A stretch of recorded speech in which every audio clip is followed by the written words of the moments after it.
Hello everyone. तो इस video में आपका स्वागत है। अभी इस वीडियो में हम लोग क्या करने वाले हैं, अपने एमएससीईटी का अगला चैप्टर हम पढ़ेंगे जिसका नाम है kinetic theory of gases and radiation. Class 12 physics की बात हो रही है। एमएससीईटी 2025 की प्रिपरेशन हम कर रहे हैं। अभी इस वीडियो में मैं आपको सारे कंसेप्ट क्लियर करवा दूंगा। यहाँ पे जो इंपॉर्टेंट फॉर्मूले मैंने ऑलरेडी इसको बॉक्स कर दिया, अब इसको अच्छे से नोट करके लिखना, आपका पर्सनल नोट्स बनाइए। आगे आने वाली वीडियो में फिर इसी के हम क्वेश्चन जो प्रीवियस ईयर्स में आ चुके हैं और जो इंपॉर्टेंट क्वेश्चन है मैं आपको सॉल्व करा दूंगा। तो इसका वेटेज जो सीईटी सेल ने 3 मार्क्स रखा है, तो 3 मार्क्स आप मान के चलो, इसका प्रिपरेशन करना है उसके लिए। तो पहला है देखो बिहेवियर ऑफ गैसेस। तो बिहेवियर ऑफ गैसेस में क्या होता है, जो गैसेस को प्रेशर, वॉल्यूम, टेम्परेचर, इसको लिंक कैसे करके रखा है एक फॉर्मूले से जिसका है PV इक्वल्स टू KT। ये कोड एक सर्टेन कंडीशन पे होता है। क्या होता है कि gases at lower pressure and high temperature, gases at lower temperature lower pressure and high temperature पे PV इक्वल्स टू KT होता है। फिर आगे क्या है, PV इक्वल्स टू NKBT, जहां पे KB क्या होता है, बोल्ट्जमैन कांस्टेंट होता है। इसकी वैल्यू क्या होती है 1.38 into 10 to the power -23 joule mole inverse kelvin inverse. ये आपको अच्छे से इसकी वैल्यू भी याद रखनी है। आपको इसका जो फॉर्म, ये डायमेंशन नहीं, एक तरह का जो इसकी यूनिट है वो भी आप याद रखो। अगला है परफेक्ट गैस इक्वेशन, जिसको हम आइडियल गैस इक्वेशन भी बोलते हैं। उसमें हम क्या करते हैं, PV इक्वल्स टू NRT, जहां पे R क्या होता है, गैस कांस्टेंट होता है, V मतलब क्या होता है, वॉल्यूम होता है, T मतलब क्या होता है, टेम्परेचर होता है। फिर इसको और एक फॉर्म में कैसे लिख सकते हैं, इन टर्म्स ऑफ डेंसिटी, जिसको हम लिख सकते हैं P equals to rho RT by M। Rho क्या हो जाएगा, डेंसिटी हो जाएगा, M क्या हो जाएगा, मास हो जाएगा। अब आगे देखिए बॉयल्स लॉ, जिसको हम लोग क्या बोलते हैं, Boyle's law at constant temperature क्या होगा, volume is inversely proportional to pressure. Volume is inversely proportional to pressure. इसको और एक प्रोसेस बोलते हैं, याद है ना, आइसोथर्मल। फिर नेक्स्ट आ जाते हैं चार्ल्स लॉ, प्रेशर है तो मतलब आइसोबारिक होगा, तो उसमें क्या होता है, volume is directly proportional to T। हाँ, न्यूमेरिकल के लिए ऐसा आता है, P या P1 V1 equals to P2 V2 ऐसा भी आता है। ठीक है, ये भी न्यूमेरिकल के लिए वैसे ही हो जाएगा, V1 by D1 equals to V2 by T2। फिर आगे गेल-लुजेक्स लॉ, जिसको हम लोग और एक प्रोसेस बोलते हैं, याद है ना, आइसोकोरिक। तो वहां पे constant volume, pressure directly proportional to क्या होगा, टेम्परेचर के होगा। तो ये तीनों फॉर्मूले आप अच्छे से याद रखो भाई। केमिस्ट्री में भी हो सकता है आ जाए, फिजिक्स में तो आता है, आएगा ही। फिर आगे एवोगाड्रोस लॉ है, ये भी केमिस्ट्री का पार्ट है। At same temperature and same pressure equal volume of gases contains equal number of molecules. तो कैपिटल N1 हम लोग नंबर ऑफ मॉलिक्यूल से डिनोट करते हैं, तो कैपिटल N1 इक्वल टू क्या हो जाएगा, कैपिटल N2। इसी से रिलेटेड एक डाल्टन्स का लॉ है, Dalton's law, that is total pressure of a mixture of a ideal gas is the sum of partial pressure. तो पार्शियल प्रेशर कर लो, PV equals to mu RT दे देते हैं, जहां पे म्यू क्या होता है, ये भी अगेन एक कांस्टेंट होता है, तो कि है। और फिर प्रेशर ऑफ आइडियल गैस क्या हो जाएगा, जो हमने पता है काइनेटिक थ्योरी ऑफ गैसेस के एक बड़ा डेरिवेशन जो स्टार्टिंग में आपको आता था, 4 मार्क के लिए बोर्ड में आया भी है, तो वही 1/3 capital N by V mv square. तो इसको small m into capital N को और क्या लिख सकते हैं, कैपिटल M हो जाएगा, तो मास बाय वॉल्यूम को डेंसिटी के टर्म में, है ना। तो ये तीनों फॉर्मूले उसी से रिलेटेड है, इससे रिलेटेड आपको कोई भी न्यूमेरिकल आ सकता है। आगे है मीन फ्री पाथ, उसका डेफिनेशन में लिख दिया, इसको नोट कर लेना भाई, कि average distance travel by a molecule between 2 successive collision. हाँ, तो मॉलिक्यूल एनी मोशन में घूमते रहता है, कोलाइड होता है, इनका मोमेंटम कंजर्व होता है ना, थ्योरेटिकल आपने पढ़ा है, मोमेंटम कंजर्व है तो काइनेटिक एनर्जी भी क्या होती है, कंजर्व होती है। 2 टॉपिक आपको याद रखने हैं कि during the successive collision momentum remains conserve and kinetic energy also remain conserve. तब आपको lambda equals to 1/√2 n pi d square, जहां पे d मतलब डायमीटर होता है, ठीक है, पाई कांस्टेंट होता है, n मतलब नंबर ऑफ मोल्स होता है, मॉलिक्यूल्स होता है per unit volume, number of moles per unit volume, ठीक है। और लैम्बडा आपका हो जाएगा मीन फ्री पाथ, ठीक है। तो आई होप आपको ये समझ में, इसको नोट अच्छे से कर लेना भाई। अब आ जाते हैं अगले सेट पे, काइनेटिक इंटरप्रिटेशन ऑफ टेम्परेचर। तो काइनेटिक मतलब टेम्परेचर का क्या रिलेशन है एनर्जी से, तो दैट इज 3/2 kBT। बहुत बार हमने टेक्स्ट बुक में इसको सॉल्व किया है अपने बोर्ड प्रिपरेशन के लिए, ये 2 मार्क के लिए डेरिवेशन भी आता था, ठीक है। फिर मोस्ट प्रोबेबल स्पीड है कि speed which is possessed by maximum fraction of total number of molecule, maximum fraction of total number of molecules. ये आपके टेक्स्ट बुक में नहीं है, लेकिन सीईटी, जेई और नीट के लिए भाई इसको याद रखना है, that is 2 kBT by m, 2 kBT by m, यहाँ भी 2 ही आएगा, ठीक है, 2 RT बाय m और 2 kBT मैक्सिमम, और सॉरी मोस्ट प्रोबेबल स्पीड बोला तो।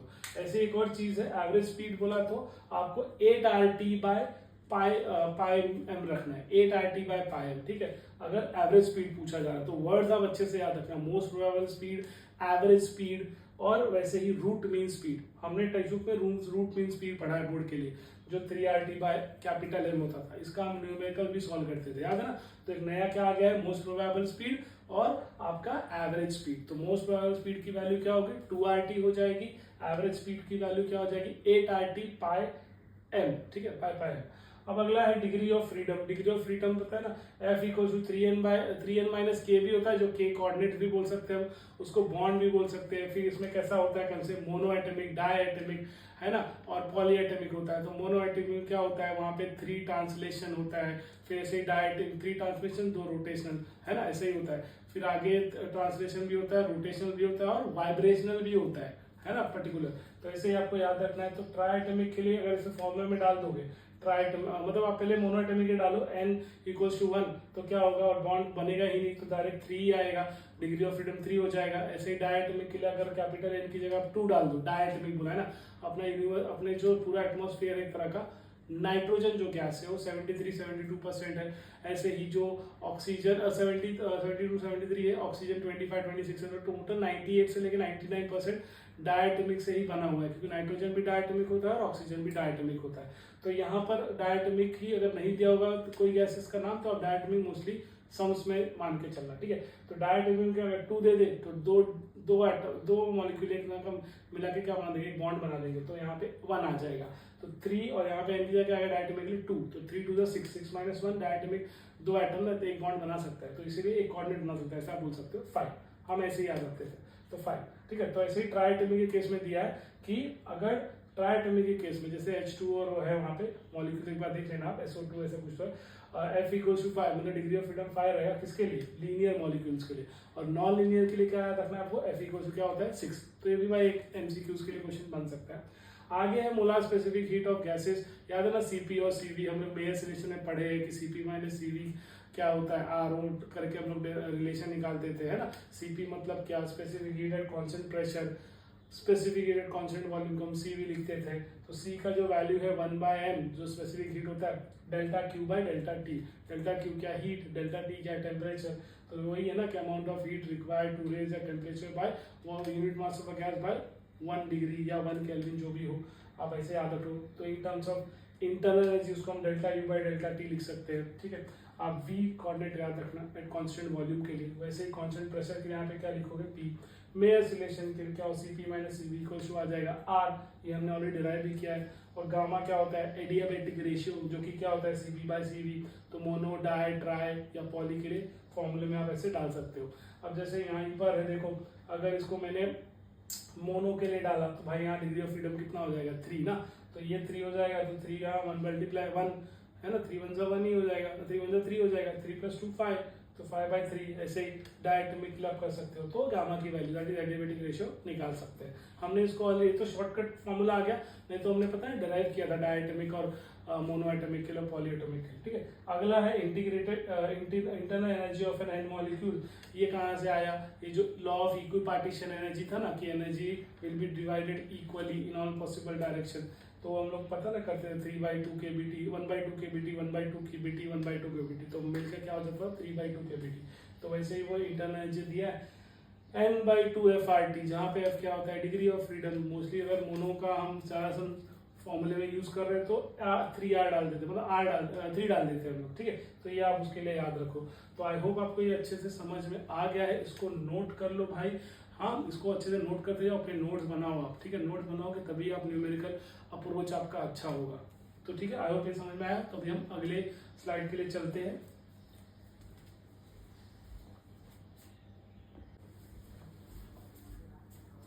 ठीक है, तो अभी हम लोग अगला देखते हैं। तो अगले में क्या है, यहाँ पे specific heat capacity of solid और लिक्विड में, सॉलिड और वाटर में आपको बताना भूल गया था। तो सॉलिड के लिए हम लोग लिखेंगे 3R और वाटर के लिए रहेगा 9R। तो ये चीज आपको याद रखनी है कि specific heat for capacity for solid क्या होता है, वाटर के लिए क्या होता है। R मतलब क्या होता है, यूनिवर्सल गैस कांस्टेंट। अगला देखते हैं हम टॉपिक है, जो कि है देखिए अमाउंट, जो भी हीट आती है, रेडिएंट हीट आती है, वो जैसे ही सरफेस पे आएगी तो 3 तरह से डिस्ट्रीब्यूट हो जाती है। कुछ पार्ट उसका क्या हो जाता है, एब्जॉर्ब हो जाता है, कुछ रिफ्लेक्ट हो जाता है और कुछ ट्रांसमिट हो जाता है। तो उसी से रिलेटेड 3 डेफिनेशन है। पहला है कोएफिशिएंट ऑफ एब्जॉर्प्शन, जिसका आपको फॉर्मूला याद रखना है कि total amount of radiant heat absorb पर unit radiant heat incident on, तो जो हो जाएगा small a, coefficient of absorption, ठीक है, QA/Q।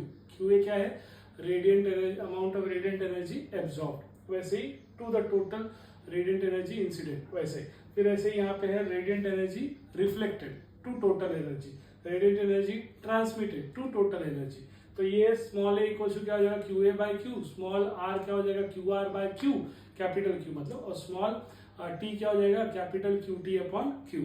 अगर इन दोनों तीनों को हम ऐड कर देंगे, मतलब क्यू ए बाय ये सब ऐड कर देंगे और इक्वल टू क्यू इसके बराबर होता है क्यू के बराबर होता है, सबको अगर मैं क्यू से डिवाइड कर दूंगा तो ये रिलेशन आ जाएगा A plus R plus T equals to 1। ठीक है, तो ये फॉर्मूला भी आप याद रखना। अब आ जाते हैं परफेक्टली ब्लैक बॉडी। आपने डायग्राम तो प्रिपेयर किया ही होगा बोर्ड एग्जाम के लिए। लैंप ब्लैक, वैंटा ब्लैक, ये सब क्या होता है ऑलमोस्ट परफेक्टली ब्लैक बॉडी होते हैं। ठीक, ऑलमोस्ट परफेक्टली, पूरी तरह नहीं लेकिन ऑलमोस्ट परफेक्टली ब्लैक बॉडी होते हैं। ठीक है, तो कुछ एग्जांपल थे उसके। ऑब्वियसली परफेक्टली ब्लैक बॉडी में क्या होता है, जो कोएफिशिएंट ऑफ एब्जॉर्प्शन होता है उसकी वैल्यू क्या होती है, यूनिटी होती है। वैसे ही जो रिफ्लेक्शन कोएफिशिएंट ऑफ रिफ्लेक्शन और ट्रांसमिशन क्या होगा, 0 होगा। वैसे ही आ जाते हैं emissive power, that is total radiant energy, तो अमाउंट ऑफ हीट पर यूनिट एरिया अपॉन पर यूनिट टाइम। ठीक है, तो ये कैपिटल ई क्या हो जाएगा क्यू बाय एटी हो जाएगा। इसकी यूनिट क्या है, joule, metre square, metre inverse square, और वैसे ही सेकेंड इनवर्स। फिर वैसे ही इसका डायमेंशन क्या है, m1 L0 T-3। तो ये सारे चीज आपको याद रखनी है। ठीक है, उसके बाद है कोएफिशिएंट ऑफ एमिशन, जिसको हम एमिसिविटी भी बोलते हैं। वो क्या होता है, स्मॉल ई से डिनोट करते हैं, that is capital e by e naught. For perfectly black body to the ratio of ordinary body, ऐसा होता है। फिर ऐसे याद आता है एब्जॉर्प्टिव पावर पे, एब्जॉर्प्टिव पावर किससे डिनोट करेंगे हम लोग, स्मॉल ए से करेंगे। याद रखो ये एब्जॉर्प्शन, वैसे ही एब्जॉर्प्टिव पावर है, that is ratio of energy absorb पर यूनिट इंसिडेंट एनर्जी, लगभग वही है। ठीक है, वैसे ही आ जाते हैं किरचॉफ लॉ पे। किरचॉफ लॉ क्या बोलता है, the coefficient of emission equals to coefficient of absorption, या तो emissive power equals to absorptive power. ठीक है, सर्टेन कंडीशन है। उन्होंने ऑलरेडी भी बताया था कि that good absorber are always good emitter, good absorber are always good emitter. ठीक है, तो ये भाई टर्म्स आपको जो याद रखने हैं। आगे आते हैं Stefan Boltzmann law of radiation, जिसमें स्टीफन बोल्ट्जमैन ने बताया था कि जो एमिसिव पावर है that is directly proportional to 4th power of absolute temperature. तो सिग्मा क्या है, sigma that is Stefan's constant. इसकी वैल्यू आपको याद रखनी है 5.67 10⁻⁸ joule, metre inverse square, second inverse, kelvin inverse 4, ये सब याद रखना है आपको। ठीक है, और वैसे ही इसका डायमेंशन m1 T-3 और K-4 जो कि टेम्परेचर को बताता है। ठीक है, वैसे ही यहाँ पे आ जाते हैं फॉर एनी अदर बॉडी अगर रहा तो यहाँ पर सिग्मा के साथ ई भी आ जाएगा, स्मॉल ई, जो रिप्रेजेंट क्या करता है एमिसिव पावर के लिए। ठीक है, तो यही फॉर्मूला और क्या बन जाएगा, e equal to q by a t, हमें पता ही है एमिसिव पावर का।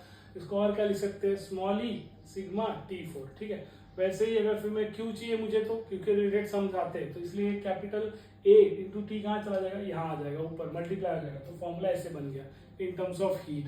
ठीक है, अच्छे से भाई याद रखो। फिर इसी से एक और आता है कि लॉस ऑफ रेडिएंट एनर्जी, इससे भी रिलेटेड न्यूमेरिकल आता है, इसलिए ऐसा फॉर्मूला बन गया q equal to sigma a T⁴ minus T⁴ 0, जहाँ पे ये इसका बॉडी का होगा और ये ऑर्डिनरी बॉडी का होगा, ऐसा। ठीक है, सॉरी रूम टेम्परेचर में सराउंडिंग होगा और ये टेम्परेचर ऑफ द बॉडी होगा। ठीक है, याद रखो। फिर ऐसे ही in terms of emissive power तो स्मॉल ई आपको ऐड करना पड़ेगा, बाकी वही है temperature of the body, temperature of the surrounding. ठीक है, तो अच्छे से याद रखो भाई।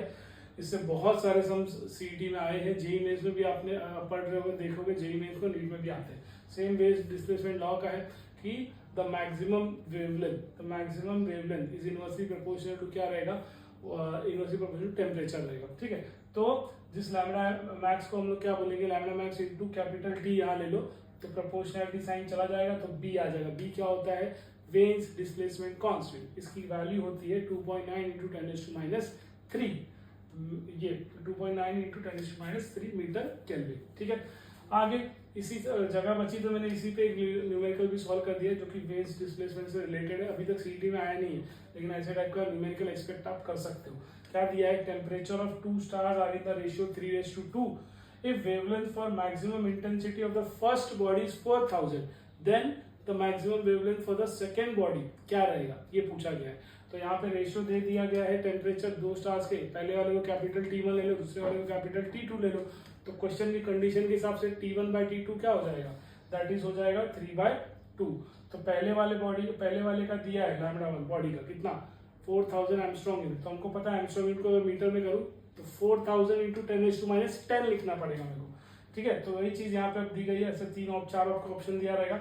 तो लैम्डा m इंटू टी आपको इसी फॉर्मूले से अभी देखा ही है, कौन बी होता है कांस्टेंट। तो हम लोग दोनों के लिए लैम्डा 1 बाय लैम्डा 2 क्या लिखेंगे, रेसिप्रोकल हो जाएगा T2 बाई T1, और लेकिन T1 बाई T2 अपने को पता ही है, तो इसी फॉर्मूले का यूज करो यहाँ पे वैल्यू सब्स्टिट्यूट करके। लैम्डा 2 मैंने ऊपर ले लिया, T1 बाई T2 हो जाएगा ना, T1 कहाँ जाएगा ऊपर, T2 कहाँ आएगा नीचे, तो ऐसे हो गया। अब लैम्डा 1 की वैल्यू मुझे पता है, क्वेश्चन में दिए 4000, T1 बाई T2 का रेशियो दिया क्वेश्चन में 3/2, तो ये 2 इस 4000 को कट कर देगा तो बचेगा क्या 2000, और 2000 इंटू 3 क्या जाएगा 6000। तो आपका आंसर क्या आ गया लैम्डा का 6000 एंगस्ट्रॉम यूनिट। ठीक है, याद रखो एंगस्ट्रॉम यूनिट को आपको मीटर में कन्वर्ट करना होगा तो 10⁻10 लगेगा, तो इसी से अच्छे से याद रखो। यहाँ पे रख दिया तो मीटर में आ जाएगा, लेकिन एंगस्ट्रॉम में अगर आपको सारे दिए हैं तो आपको ऐसे ही लिखना है। ठीक है, तो आई होप मैंने यहाँ पर kinetic theory of gases and radiation में जो सारे मुझे फॉर्मूलेज लगते हैं और जो सारे टॉपिक है मैंने सारे कवर किए हैं। इसको अगर आप इसका नोट्स बना लोगे तो आपको नीट और जेई मेंस के लिए भी हो जाएगा, क्योंकि वो ऑलमोस्ट वहाँ पर भी यही सब है। ठीक है, तो आई होप आपको समझ में आ गया होगा। इसका जो न्यूमेरिकल है उसको मैं आपको नेक्स्ट वीडियो में आपको एक्सप्लेन कर दूंगा, और जो मुझे लगता है इंपॉर्टेंट वो भी मैं डाल दूंगा। ठीक है, तो आई होप आपको वीडियो पसंद आया होगा। Thank you.